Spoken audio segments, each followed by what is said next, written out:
It's really interesting how the term thought leader gets thrown around today because we see volume and visibility as the substance of ideas and the proof of authority. And the truth is, which is something we may not want to accept because it's likely going to rub off on you wrong, is that people are unconsciously looking for an authority figure to tell them what to think and what to do. They are unconsciously looking for their parents in so-called thought leaders. So we are constantly seeking the right way, trying to get the right path, the right option, the right thing to do. And what we do is we lean on those who have these markers and we crown them as thought leaders. It is also for this reason that we see people copy others, and even those copying refer to themselves as thought leaders. It is really the idea that a person who constantly and with performative authority tells you what to do or are loud and visible, then that makes them thought leaders. Now, don't get it twisted. If a thought leader does not tell you what to do or what to think, what they do is they guide you into new patterns of thought. They provide frameworks for better thinking so that you know what to do and what to think. Their goal fundamentally is to expand your frame of seeing an idea. And they would always elicit that response that makes you feel like, oh, I didn't think of it this way. Now, that's a thought leader. Now, to contrast what I have just said, and to make sure that this conversation does not loop into another extreme about being visible. Being visible does not mean being less than. Someone with visible markers of authority does not mean they are not thought leaders. The goal of this video is to create a clear distinction between what thought leadership is and what it isn't, not because what it isn't is wrong, but because it is necessary to uncover and spread the true purity of the idea of thought leadership. And also because if you consider yourself a thinker, a teacher, a coach, a speaker, a consultant, or an author, the popular way of creating online and showing up online would do you more harm than good. And you want to watch this video right here where I talk about why the creator economy isn't built for thought leaders. I also believe that true thought leadership is the future of education, especially in a world of democratized information and learning. Now, here are three things you need to do if you want to build thought leadership. First, you want to maintain a disciplined practice of thinking as opposed to thinking about what to share.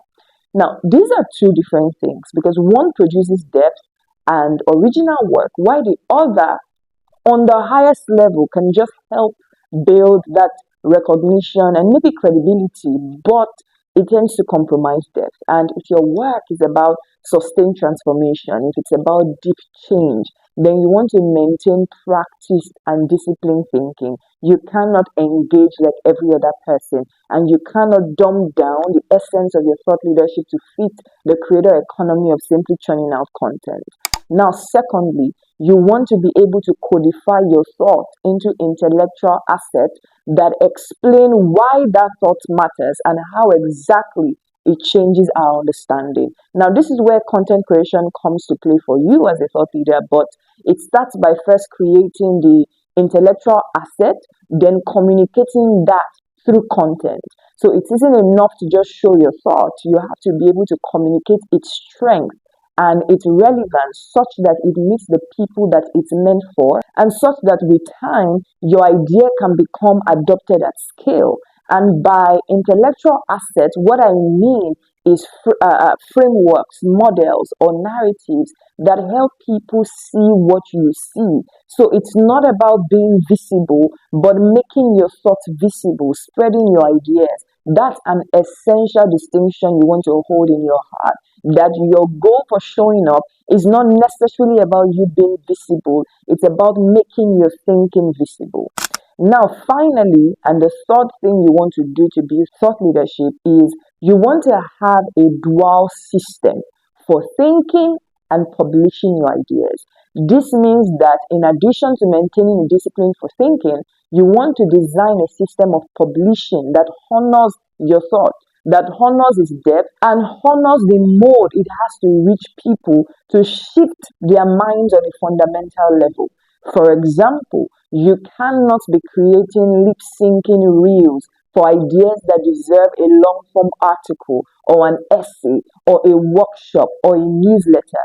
The reel or the TikTok may elicit large scale resonance, but often it will be from those that your ideas are not even meant for in the first place. It will be for those who would just see it as, beyond even it being for those, is that it sort of diminishes the idea to just vibes, right? To just vibes and, virality, taking outside the depth of that idea.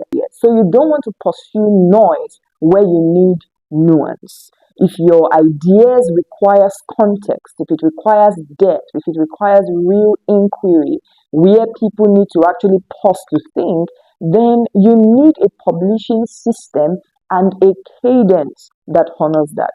Whether it's a book, whether it's a newsletter, whether it's an article, whether it's a workshop, whatever it is, the goal here is to prioritize depth so your ideas scale. You want people to be able to keep thinking about what you're feeding them with, not to simply utilize it for daily doom scrolling dopamine boost. So the question now isn't how visible you are, like we've established, but how visible your thinking is.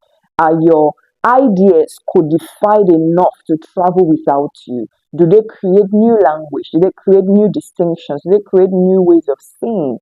Are your ideas designed to make the solution that you believe the world needs or that you believe your industry or your society needs? Are they designed in such a way that it communicates that solution, that it shifts fundamentally how people see how they act and changes how they behave as a result?